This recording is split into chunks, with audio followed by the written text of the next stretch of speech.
What's good, everybody? Welcome into the Early Wedge, part of the Early Edge universe.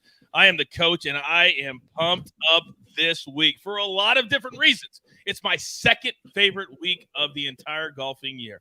Augusta, the Masters is 1, the U.S. Open is number 2, and it's at a venue that you've never seen before, the first ever major at the LA Country Club. So let's take a look at the odds from our friends over at Caesar Sportsbook and Casino. And as you would imagine, there are 3 players now under plus 1,000. Scotty Scheffler is your betting favorite at plus 600. John Rahm at plus 900.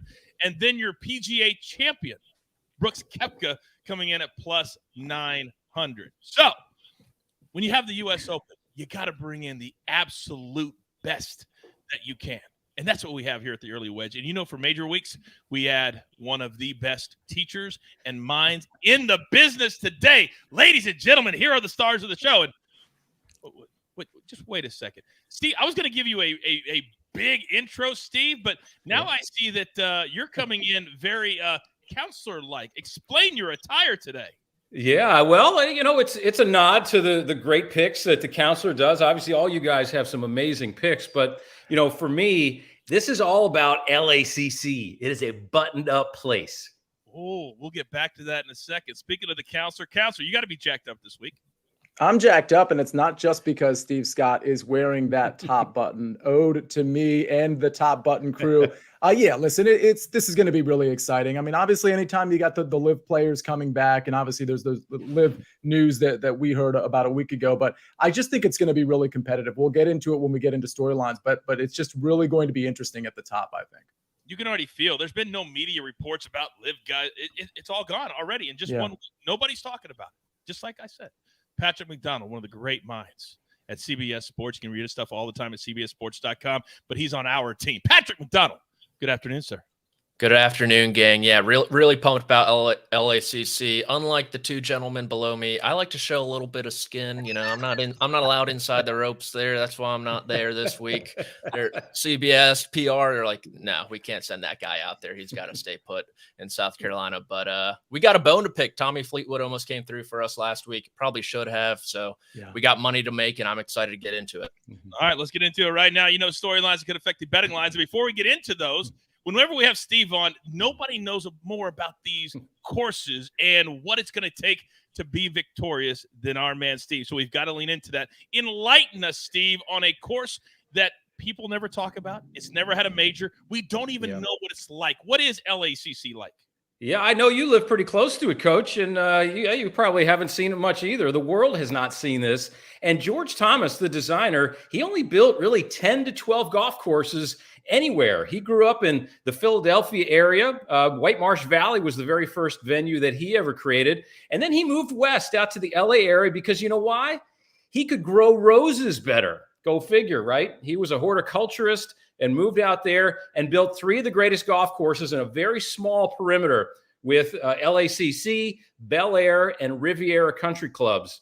And he just is an amazing designer. This venue right here, it's really awesome. It's the first time since the 40s, since they've had 5 par 3s at a U.S. Open venue. Now, a couple of these par 3s are almost like par 4s. They're so long. They're almost 300 yards in length. And we have a par 3 that could play under 80 yards. So much versatility, so much flexibility in this layout. Gil Hanse really talked about somebody who's going to win this event needs to be very cerebral. You have to really think, and just having a couple rounds out here this week, he's not sure that that's going to really be enough because of all the angles and all the strategy that is required around LA Country Club. So I like some of those people, and we're going to get into this, but some of those guys who have played this place a couple more times than others.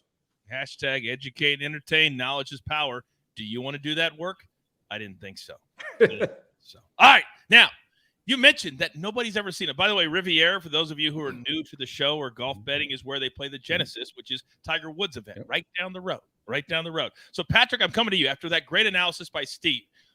This could be, because a lot of players, like Justin Thomas says, hey, I'm going to see the course on Monday of U.S. Open week. For some reason, players did not take a trip to scout this course. I don't know why, but they didn't, which could lead to what? The U.S. Open, despite a lot of big names winning, has been a hotbed for first-time major winners. 8 out of the last 11, the last 4 included, have all been first-time winners. You think about Matt Fitzpatrick last year. And not only is this a brand new course for these guys, but they don't really see Bermuda grass when it comes to U.S. Open, so that's something to keep an eye on too. And like Steve said, there's not a lot of guys with a ton of experience around this place, so that should only cater to potential first-timers. Colin Morikawa won his first major at TPC Harding Park when it first hosted a major championship, and don't be surprised if something similar unfolds. Yeah, very, very, very true. And also, there's going to be a lot of questions for a lot of players that have not lived up to their potential this year. Steve Scott, who are you talking about? Who are you looking at? Well, this golf course really kind of gives me a few different questions, right? Can Max Homa finally have a great finish in a major? Maybe get a victory? I mean, he isn't contended in a major at all. Tied for 13th back in the 22 PGA was his best finish in a major. Everything else has not been even inside the top 40. So, but here's why I like Max Homa. You got to like somebody who knows the area very well. This is a comfortable confines for him. He was born only 20 miles from here in nearby Burbank. He went to Valencia High School, which is just 40 miles away. But he won at another George Thomas venue, Riviera, in 2021. This year, he finished second there. So you got to feel comfortable about somebody who is comfortable in these surroundings. Plus, his stats are really solid this year. His approach game, he's 10th in strokes gained approach, 5th in strokes gained putting. And one thing that you need to really look at is par 3 scoring. He's first in par 3 birdie or better leaders 22% of the time. He birdies par 3. So there's 5 of them again here, which is really going to play a factor into each and everybody's bet this week. And make sure you definitely pick those guys who are good on the par 3s. How about that? Good on the par 3. Zach says, I really like Homa's chances this week as well. So the chat is weighing in on Steve. Now, Sia, let me come to you because Jon Rahm won the Masters. It's been since, I think, my research, 2005, since Scotty Scheffler finished outside of the top 10 at any course. It's been like 18 years. I'm kidding. It's a joke. But it seems like it's been 18 years. But is this the week that another stud says, hey, boys, get out of my way?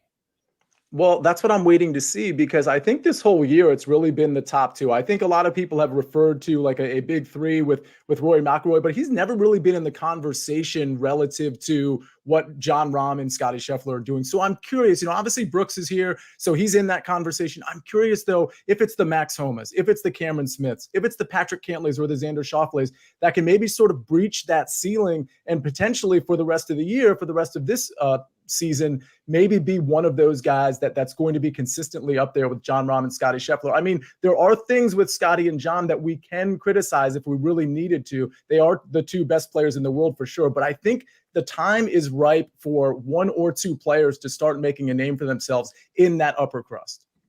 Very good. I love the analysis. I love where everybody's heads are at. Quickly, Steve, I got one for you. Does this remind you guys of Chambers Bay? Not necessarily the course, but more so the unknown. Mm-hmm.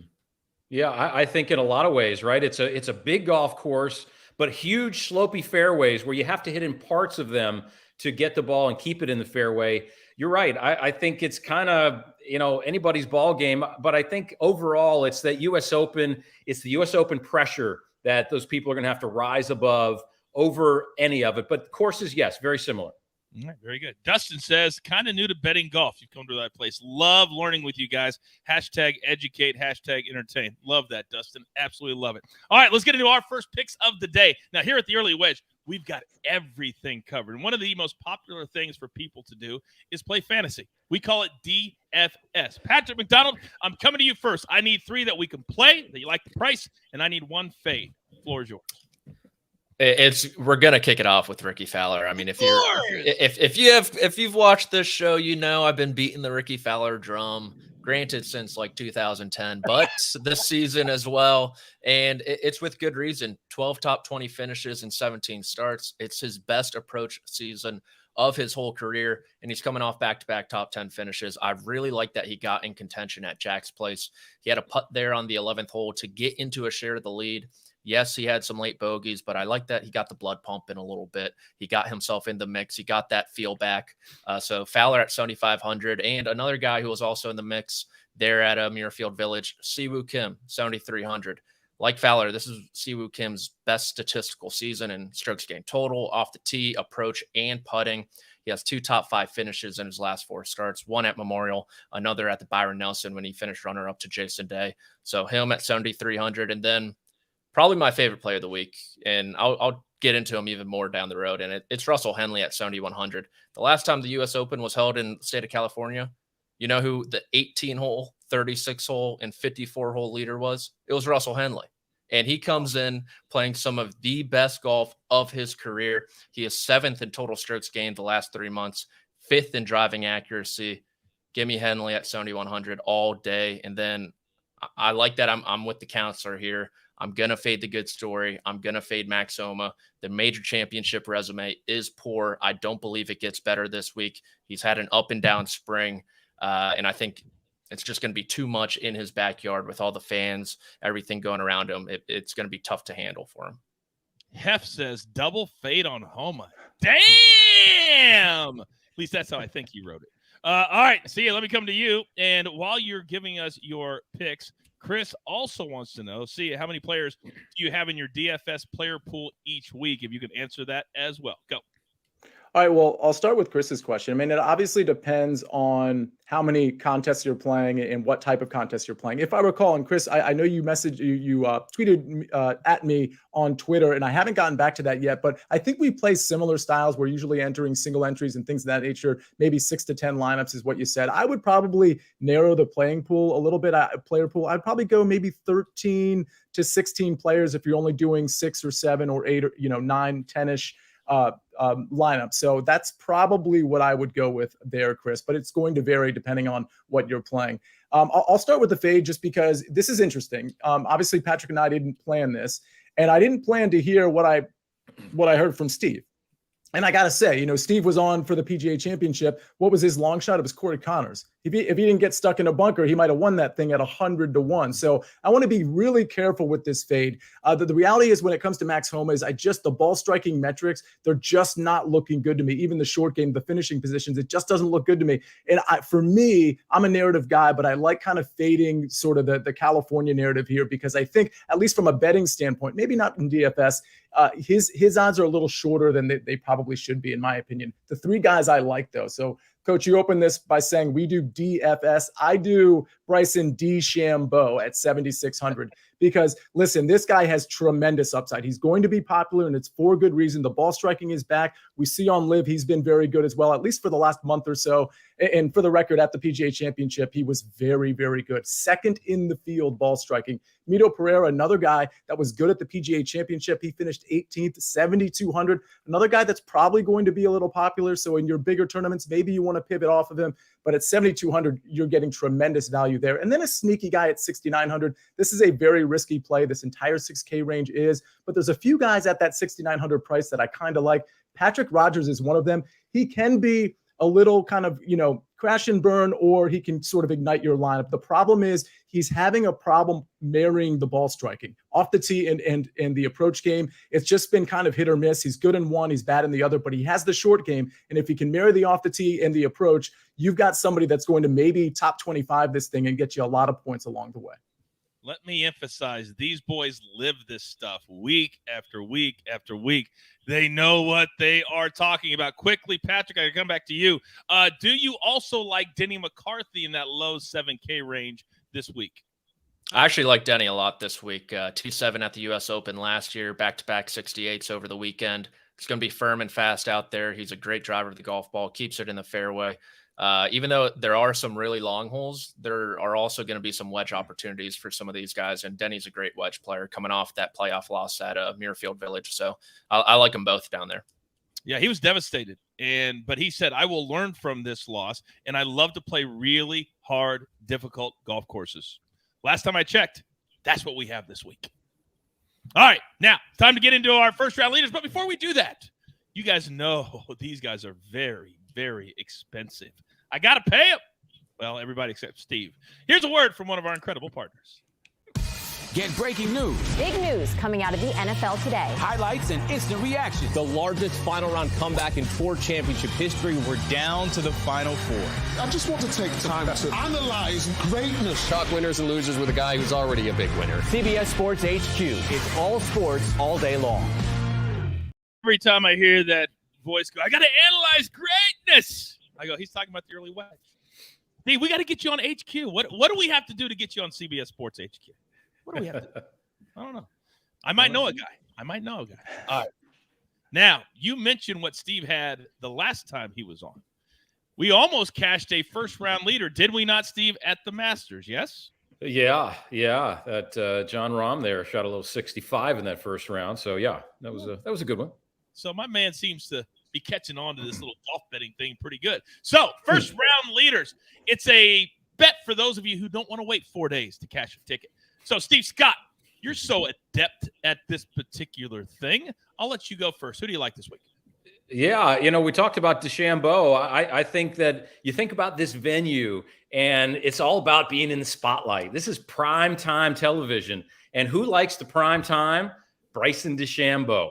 And, well, he won't be playing in the prime time in the first round, I guess, but because he's in the morning. And this is why, really, the first-round leaders, they're going to come from the morning wave. So keep that in mind. He's a plus 3,000. I get these from DraftKings, by the way. But he was the first-round leader at the PGA Championship with a little 66. He's a really, again, that's cerebral word. You got to have the strategy and the know-how, and Bryson has it. And I know we don't see him all the time, and maybe we will in the future, but I like Bryson on this. And, again, that morning tee time. Corey Connors at plus 3,500. He's also got that morning time. Plays pretty well in Bermuda. This is Bermuda all the way around except for bent grass greens. You remember he won the Valero Texas Open earlier in the year, was tied for 12th in Hawaii, was 8th at Wells Fargo. And this golf course is very similar as far as the slopiness of the fairways go to a place down in Augusta called the Masters at Augusta National. The last 3 years, he hasn't finished outside the top 10 there. So you have to really be a good adjuster to the lies and the angles and understand all that when you set up and try to fire your iron shots into the green.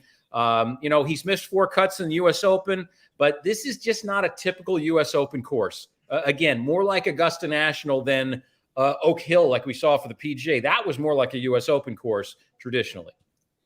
So I listen, and even though I'm part of this show and I host the show, even I can learn. Everybody can learn. So I heard Steve say morning tee time. As I was handicapping today, I was going to go with Brooks Koepka, but he plays in the afternoon on Thursday. Victor Hovland plays in the morning, so I switched my pick because of Steve Scott. But I will tell you this. If you play at DraftKings, they've got a lot of options this week, and they have a first-round leader from the AM, and they have a first-round leader from the PM. That's cool. Brooks, that's pretty cool, right? So if you like Brooks, he's plus 1,400 for the PM. I'm just going to stay for the AM here to keep the narrative going, but they have that there. I love Victor Hovland. He made his name, gentlemen, at the U.S. Open right when he came out of college. Remember that? At Pebble Beach? He was all the year that Gary Woodland won. The storyline was Victor Hovland. He just won the Memorial, which is one of the hardest golf tournaments to win in a playoff. You can also do round 1 top 10 at DraftKings. Really cool. And Hovland is plus 340 there. So I threw there. Obviously, if I think he can be the first round leader, I think he'd be top 10. And that's a pretty good number for a round 1. I wish I did that every week, to be honest. I really, really do. All right, Patrick, give me your 2, sir. Yeah, I'll kick it off with John Rahm, 20-1. I thought about single bullet on Scotty Scheffler, but instead I'm going to invest on 2 people instead. And Rahm, 20-1. He gains plus 2.5 strokes per round in the state of California throughout his career. He's been dominant in the state. You think about Palm Springs. You said Riviera just down the road, the same architect. Steve just said Augusta National. I think he fared pretty well there as well. You could throw in Kapalua in the mix if you really wanted to when you think about some of these lies in the wide fairways. So all signs are pointing to John Rahm, and I think he gets off to a fast start. And then Xander Schauffele, 35-1. I'm not quite sure. I trust him on the back 9 on Sunday to win a major championship, but I'll trust him in the first 18 holes on Thursday to get off to a fast start. His bugaboo is he gets a little wayward off the tee. They are wide fairways. Yes, you have to play the spots, but there's some forgiveness there. And he's averaging 2.5 strokes on the field over the last 3 months. That is second only to Scotty Scheffler. So give me the Zan Man at 35. The Zan Man. I've never heard anybody call him that before. Interesting. It's catching on. Apparently it is. You guys know how brilliant I think the counselor is, but he even appears more smart. Is that smarter? I guess that's the word. Smarter when I see his very first name of his first round leader the same as mine. So, counselor, tell me why you agree with me. Yeah, for all the reasons you said. I mean, great driver of the ball. I expect him to keep it in the fairway. I expect him to have shorter irons coming in. And we know Victor Hovland can get red hot. So I think this is a pretty good number at plus 3,000. And then speaking of good picks, Patrick McDonald, Xander Schauffele. Listen, I like that pick as well at plus 3,500. Like Xander's one of those guys, just like Patrick said, I don't know that I trust him to do it over 4 rounds, at least in terms of actually winning the tournament. But every metric looks really good for Xander Schauffele. There's a reason he's popular in the betting market and that he's popular in the DFS market. He does everything really well. And then let's go right back to Bryson. I'll note that Bryson is plus 3,000 at DraftKings, but if you can shop around a little bit, he just moved, like literally in the last few minutes, on FanDuel from plus 4,500 to plus 4,000. So that number at 4,500 is probably gone at most places, but you can still get it at plus 4,000 on FanDuel, something to consider. And we talked about Bryson. He can light it up. And by the way, at the PGA Championship, he lit it up in the first round, as we all recall. Siwoo Kim is really interesting at plus 6,500 because he rates out so well for me, almost too well for me, where I'm like, I'm not buying the metrics here, but I'll buy it for a round. Give me Siwoo Kim at plus 6,500, weighted off the tee, weighted tee to green, weighted approach. He checks all those boxes. The putter can get a little shaky for him, but if he finds a hot putter, 65-1 could cash in at the U.S. Open for the first round. Steve, are you offended? No, I need to get those better odds over there. No. So clearly you didn't read what Sia was just saying. He was saying most of us move the line away, but you move the line the other way. Basically, he's saying sports books don't value your opinion. That's basically what he was saying. Well, such is life. We'll see. I just don't think we know enough about Bryson, and some of these live guys just are not quite. They're not quite on everybody's radar. Let's go. First of all, that's not what I said or even implied. And I will say this about the live thing. I think he's right. And I think you have to look at each live player and look at their odds and see if the market is overvaluing or undervaluing based on the unknown of these players. In Brooks' case, I think it's even. Like they are valuing him the way they should. But in Bryson's case, I think they're undervaluing him because of the unknown, because he's only done it on live for a month, and we've only seen him really truly flash at the PGA Championship, at least in terms of recent stuff. Really, really smart from both of you. I'd rather see a fight, but really, really smart from both of them. By the way, Big Cheesy has arrived, ladies and gentlemen. He says, had to end a meeting early to watch the early wedge, especially if Steve Scott is on. So Big Cheesy loves himself some Steve Scott. We all love ourselves some head-to-head matchups. If you watch the early wedge every single week, then you know that I tell you all the time, this is your bread and butter. This is where you make your money. Everything else is so hard. This bet, you only got to beat one guy. So, counselor, I'm going to come to you first. Who do you like this week? And, I love seeing a full board. Talk to me.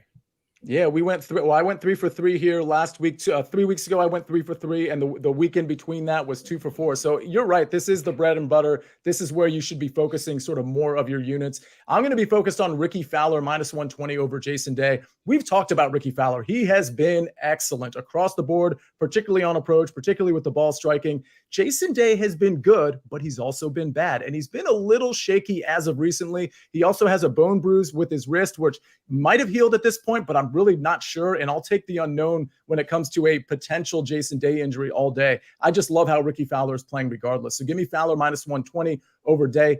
Shane Lowry minus 110 over Cameron Young. This is one of those, let me shout out the Steve Miller Band. Go on, take the money, and run. Because Shane Lowry has been so much better than Cameron Young this year. It's kind of a joke. Listen, it's golf. Anything can happen. But Shane Lowry has been very consistent. Now, he's not top 5 tournaments necessarily, but he's making cuts, and his ball striking and his short game, they've both been good. Cameron Young, on the other hand, he's been really good off the tee, which should help him here, but kind of inconsistent on approach and really, really bad with the putter. By the way, over his last 5 tournaments, his highest finish, not his lowest finish, his highest finish over the last 5 tournaments, 51st. Not good. We're not going to roll with that. We're going to roll with Shane Lowry minus 110. And then finally, Mito Pereira minus 130 over Joaquin Niemann. A little Chilean on Chilean crime. Mito Pereira has been very good in the majors so far this year. He was good at the Masters, very good at the PGA Championship with an 18th place finish. The form looks good on LIV as well. And I can't say the same about Joaquin Niemann. So even though pedigree-wise, it looks like Joaquin Niemann maybe should be the favorite here, Mito's just playing a lot better, both on the PGA Tour, I should say, over on our tour in the majors, and then, of course, Edwards. We've got three of the greatest minds in golf today. And Sean in the chat says, we need some bucket picks. He gives us all winners. Do you know who Buckets is, Steve? Yeah, I think so. Okay. He's got to have some buckets of cash, maybe. I don't know. In the world of soccer, yes, but not in the world of golf. Now, okay. Nick Cheesy says the reason he listens to Steve Scott, because he is sharp. #levels. I agree. Steve, you're up. Let's go. Sharp cheese. All right. Love that. Well, yeah, for sure. Yeah, I totally agree about the Shane Lowry, Cameron Young thing. So we're not getting into that. The Sahith Theegala over Russell Henley. I know Henley drives it straight. I know we had some favorable talk about Henley there. I like length over accuracy here. I just like it's just a big ballpark for me. Theegala was tied for 6th at the Genesis, another George Thomas design. I think there's something to that. And he went to school just 22 miles away at Pepperdine. So right down the coast, he's in comfortable confines. Again, just like Max Homa. I just like those people who like and know the local area this week. And then Emiliano Grillo over Adam Hadwin. Grillo's top 10 in par 3 birdie leaders, had a recent win at Colonial. So when you've won recently, you just feel free to play great golf. And I think that's what Grillo's going to do. Hadwin's worse in proximity from 150 to 200. And most importantly, he got trucked the other day on the 18th green, and he might pop a rib out or something. I don't know. I just don't like Adam Hadwin this week at all over Grillo. That's a great description. He did get laid out. Now, he laughed it off. His wife was just roasting him on Twitter. Yeah. But he seems to be okay, but you never know. Maybe I hope he's okay, but that could have hurt. That's going to jar you up. And if he didn't do that, he probably got lit up on the flight coming all the way out west, for his fellow countrymen. So something is a little awry in his mind or his body right now. I got a feeling. I completely agree with that. Now, I will tell you this. Everybody knows that watches the Early Wedge that my number one nemesis is that man in the second box right there, Patrick McDonald. I don't even know how I feel about having a pick that we agree on, but I'm going to deal with it. Patrick, you're up.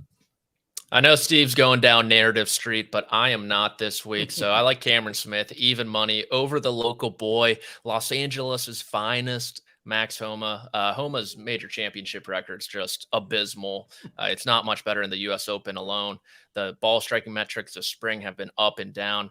And meanwhile, Cam Smith, very quietly, 5 straight top 11 finishes between LIV Golf and the T9 at the PGA Championship. He's been there. He's done that. There's been a lot of Genesis talk. I know Homa's one there. Cam Smith has played very well there as well. There's some Australian Sandbelt talk. That will certainly lean on Cam Smith too. So even money for a major champion, a reigning champion golfer of the year, I will take that every day. And Matt Fitzpatrick, minus 120, the defending champion over Dustin Johnson, top 20 in his last 2 starts at the Canadian Open, T9 there at Memorial as well. He's rounding into form after that neck injury in the winter. And DJ, even though he won in Tulsa, really just a meh season for him.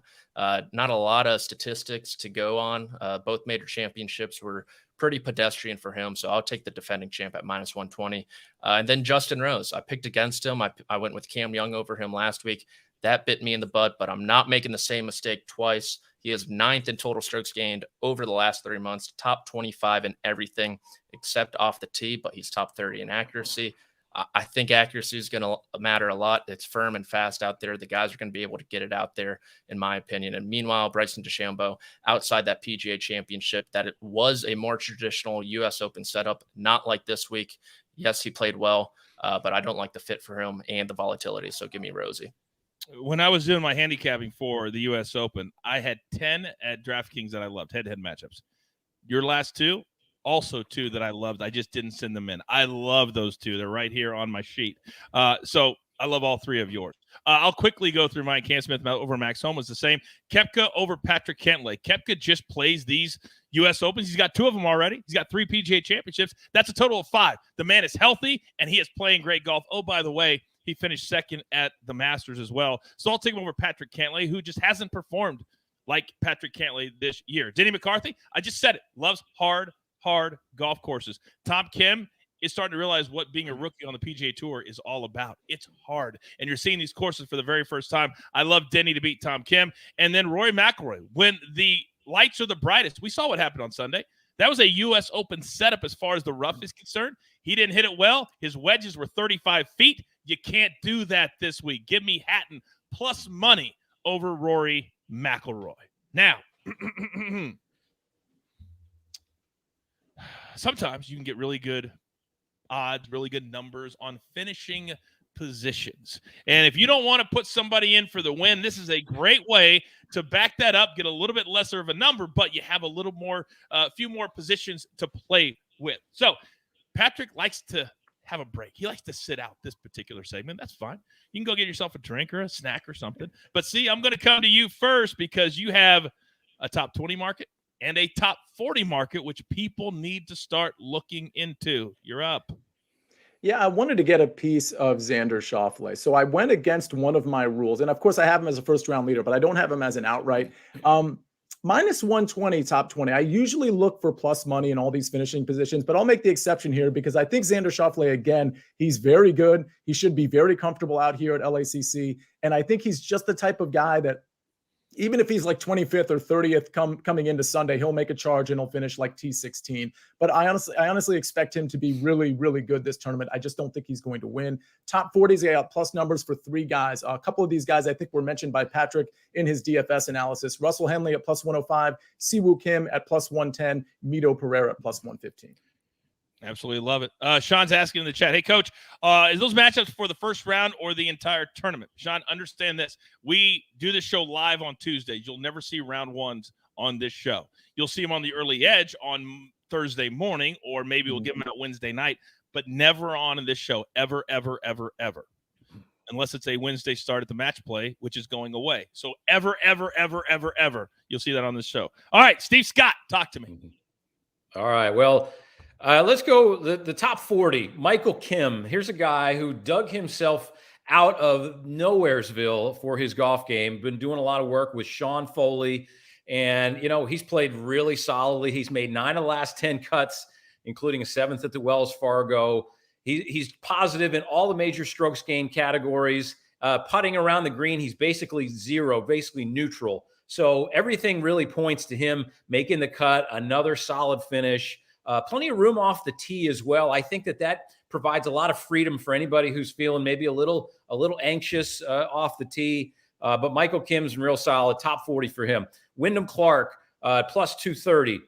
He's playing rock solid as of late. Hits it a long way, which is going to be really helpful. 6 top 12s in his last 8 events. So, I mean, he's been right at the top, right on top of the leaderboard. He won at the Wells Fargo. That is as close to a major championship venue as you're going to find in a regular tour event. He's top 30 in strokes gained approach and greens in regulation. And his confidence is high. He's trending just really well. So I really like Wyndham Clark at plus 230 for the top 20. By the way, somebody's asking in the chat, Tufik says, would you play Pereira over Wyndham Clark? I actually had Wyndham Clark over Pereira. That matchup you can get at DK. He's asking Sia, but you like Pereira this week, so you would not like that matchup. So we're opposite on that. Well, we're not opposite because I like Pereira a lot this week, but I think Wyndham Clark has plenty of upside too. So that's just a matchup I would avoid. Okay. Very, very good. All right, quickly, Justin Rose. I love him, plus 150. He's a former U.S. Open champion. He knows how to play this particular event. Not everybody does. Justin Suh. I wanted to give you guys somebody who played well at the PGA Championship. He just he has a putter in his bag. Steve, do you see this? He bought 5 of them online because they're so old, they don't make him anymore. And look what happens. He played phenomenal. Plus 550. Love that number. And then how do we not have Scotty Scheffler in the show somehow? His top 10 number, you can't play it. It's minus because he's always inside the top 10. Always, always, always. So we're only playing with 5 positions here. So I'll take him top 5 plus 140. All right. before we get to our winners, we got to take one more very quick break. Here's another word from one of our incredible partners.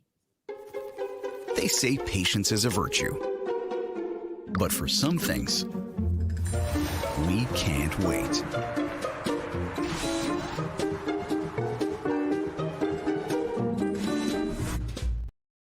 Some would think that picking a winner is really, really hard, and it is very hard to do.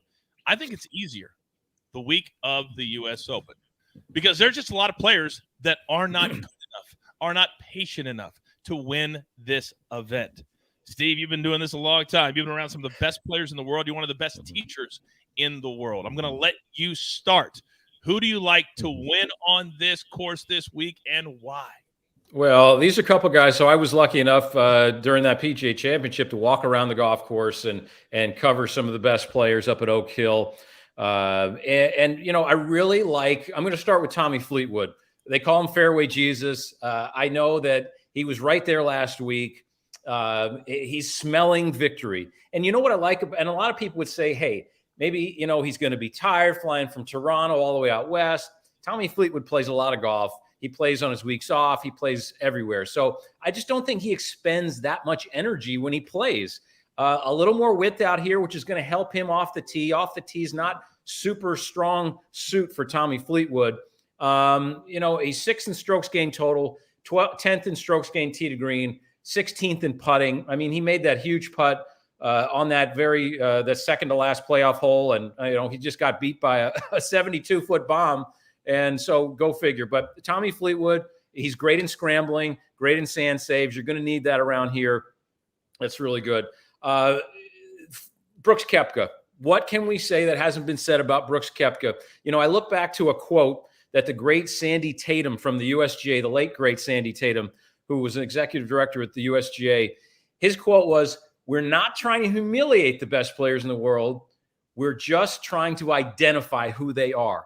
And this U.S. Open has identified Brooks Koepka twice, and I think they're going to identify him again because he is riding with so much confidence. He is so healthy, and this is prime time for Brooks Koepka. He is just feeling it this week, and this is a venue, and he's just going to shine. This is just something you just can't stop this guy right now.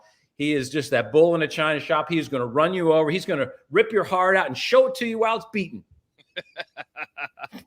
Top twos.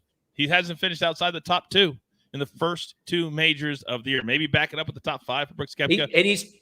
He's 25 shots better in the majors since the start of 2017 over the next guy who's Scotty Scheffler. So he is just crushing guys in majors and for a long time. So just keep your eye on him. All right. Real quick, so many of you I just want to take a second, are asking about where are the head-to-head matchups at? What book are they at? Understand the reason that we tell you to watch this live is to listen to the information because we know sometimes books have different matchups. So really listen to what my guys say about the player. And if you have a different matchup, say, hey, I remember what he said about Justin Rose, and it's Rose over this guy instead of what they gave out. That's why we do the show. So really pay attention and take notes just like I do live on the show. Take notes. You can't remember everything. All right. Now, with all that being said, Counselor, I'm coming to you. Talk to me. Yeah, and for the record, most of our head-to-head matchups are at FanDuel or DraftKings, which is a pretty big book. So a lot of people certainly have access to that. We're going to start with Jon Rahm. We've talked about him. I think Jon Rahm's getting a little bit forgotten. I think, we can go sort of every other month and it's going to be Jon Rahm's going to be the best in the world. And then you go 2 months later and it's going to be Scotty Scheffler. And then you go 2 months later and then maybe it's Brooks Koepka. But the point is, I think Jon Rahm is very live to win here. And the U.S. Open track record speaks to me as well. Speaking of U.S. Open track record, what can we say about Brooks Koepka that we haven't already said? Obviously, he's coming off a major win, and he's coming off prior to that a really good showing at the Masters. I think plus 1,200 is a fine number for somebody that we know can close. And in terms of closers, we could probably count on one hand guys that we would really want to lean on as closers. And Brooks Koepka would probably be the first name, if not the second or third that we'd mention. Bryson DeChambeau at plus 4,500. Here's something interesting about Bryson that I haven't mentioned. If you look at Brooks Koepka at the Masters, what happened to him? Every single round, he got worse tee to green, and he flattened out on during round 4. If you recall, he kind of fizzled out and ended up finishing, T4 or whatever the case may be. But if you go round by round with Brooks Koepka, he actually got worse tee to green every single round, and he barely gained tee to green in round 4. Why might that be? Well, LIV only has 3 rounds. Maybe that's a part of it. Now take that and go to Bryson DeChambeau at the PGA Championship. Guess what? Every single round tee to green. He was great, mind you. He got worse every single round tee to green. And round 4, of course, was his worst round. And what happened to Brooks after the Masters? After he recalibrated when he was in contention, he ended up winning the PGA Championship. So the same might be true for Bryson DeChambeau at plus 4,500, getting worse tee to green every single round at his last major. Well, he might have found something now, recalibrate just like Brooks Koepka did when he was in contention. Now Bryson wins the U.S. Open. Don't be surprised. That was a long walk around that lake, but I see where you got to. I see where you got to on that one. All right. Patrick, you're up. Sorry, we got the train going on in the background, which you guys know. We got a winner inbound, and I'm with Counselor John Rahm, 11-1, and Steve said par 5 scoring. There's 5 of them this week. They're key. Number 1 on the PGA Tour in par 3 scoring, John Rahm. So we'll go with the world number 2, and then a name we have not mentioned yet, Jordan Spieth, 28-1. He's driving the ball great. The wrist injury is in the rearview mirror. Played great at Memorial. Looks sharp off the tee at the PGA Championship. Ranked only behind Bryson, Hovland, and Cantlay off the tee. So I love that when it comes to Spieth. And the putter has become a friend this season for him. So Spieth, 28-1. I know there's some Chambers Bay murmurs out there.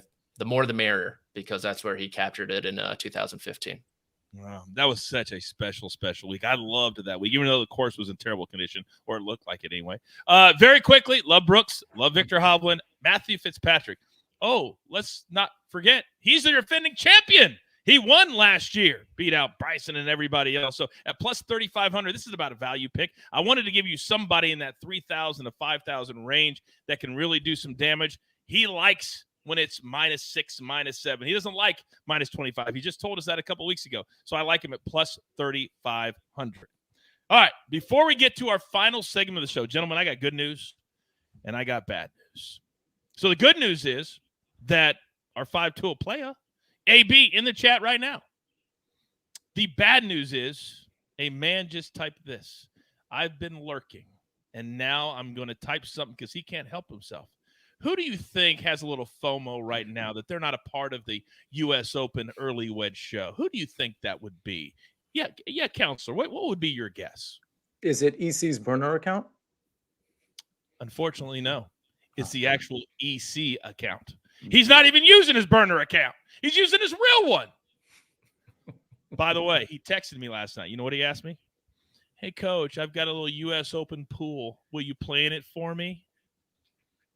So, of course, I'm playing in his U.S. Open pool because I need to dominate everywhere. Also, in the long shot section, which is where we've arrived. Because this is where we put everything. It could be anything. And we put it right here. All right.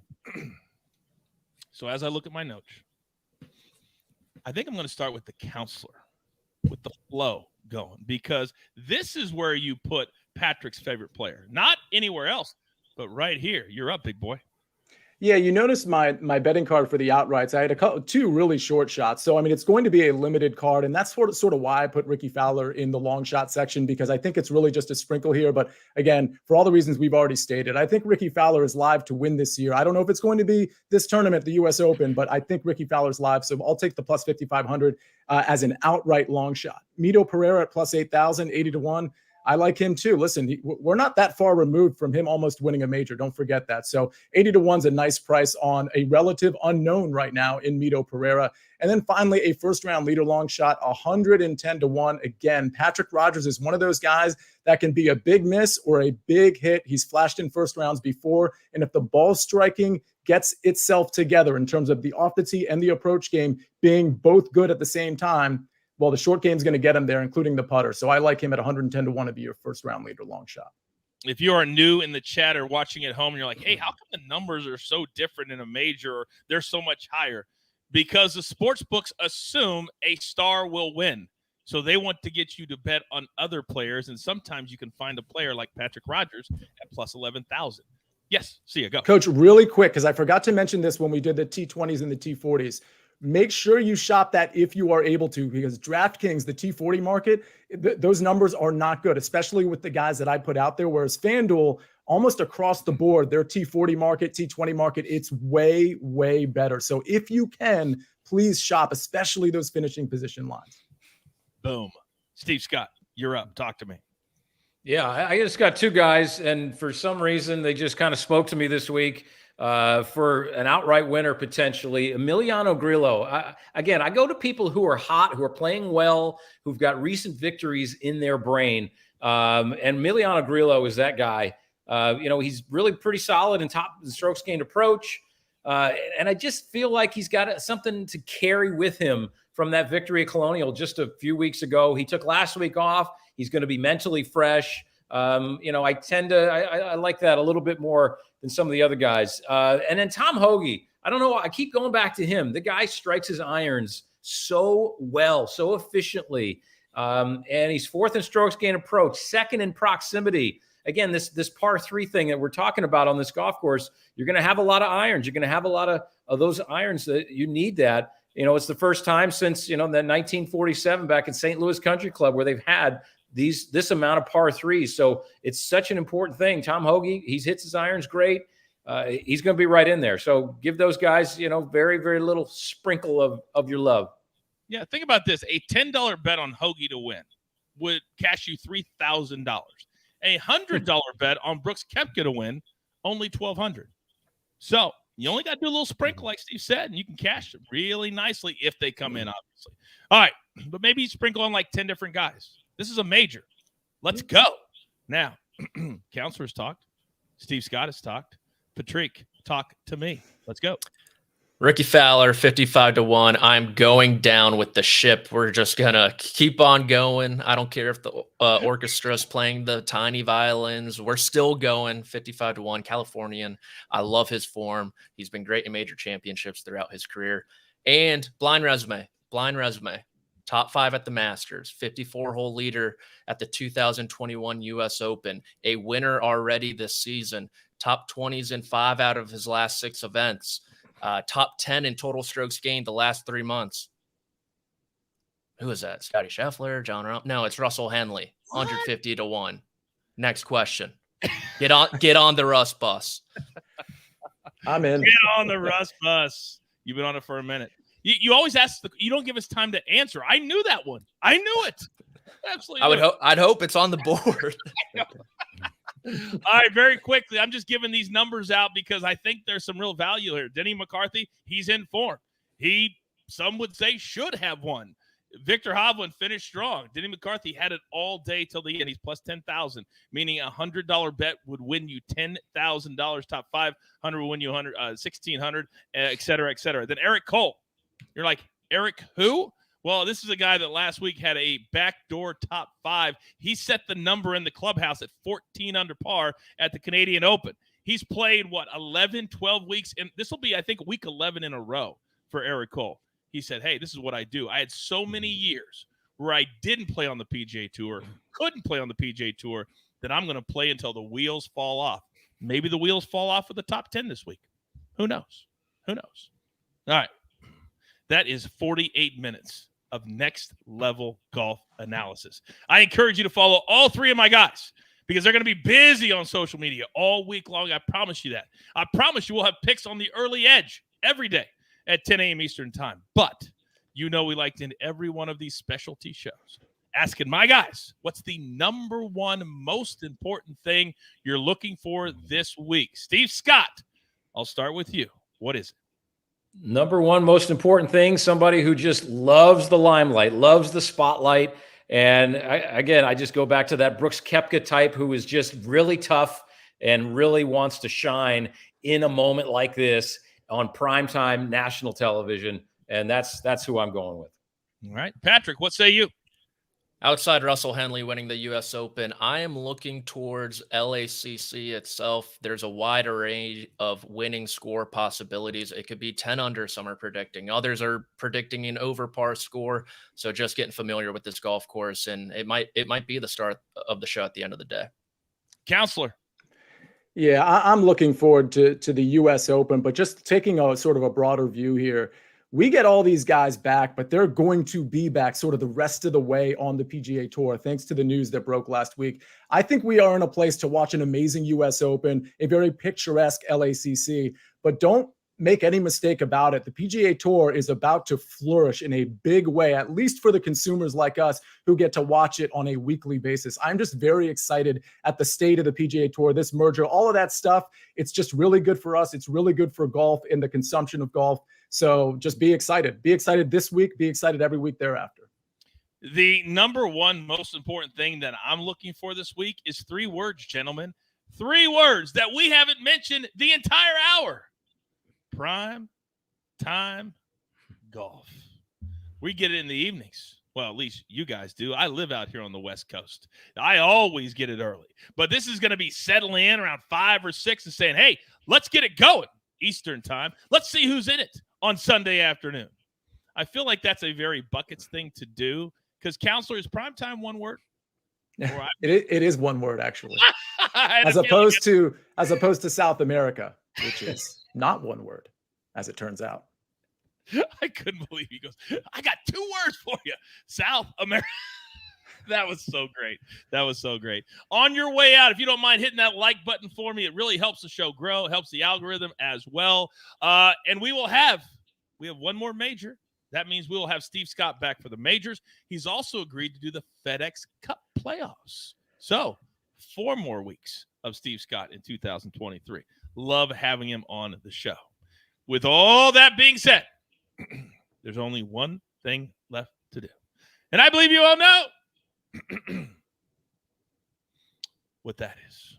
You've got your marching orders. Let's take all of these early wedge picks straight to the pay window. For my entire crew, Lobo, Counselor, Patrick, Steve Scott. And don't forget about Snake doing all the hard work behind the scenes on the 1s and the 2s. AB in the chat, EC in the chat. By the way, coming up in 7 minutes, if you're watching live, Early Edge and 5 with amazing Grace and Frick and Frack. EC will be there with more best bets for the night in sports. I am simply the coach trying to keep this train on the track. We grind for you so we can win with you. It's what we're all about at the Early Edge, but also right here at the Early Wedge. Good luck.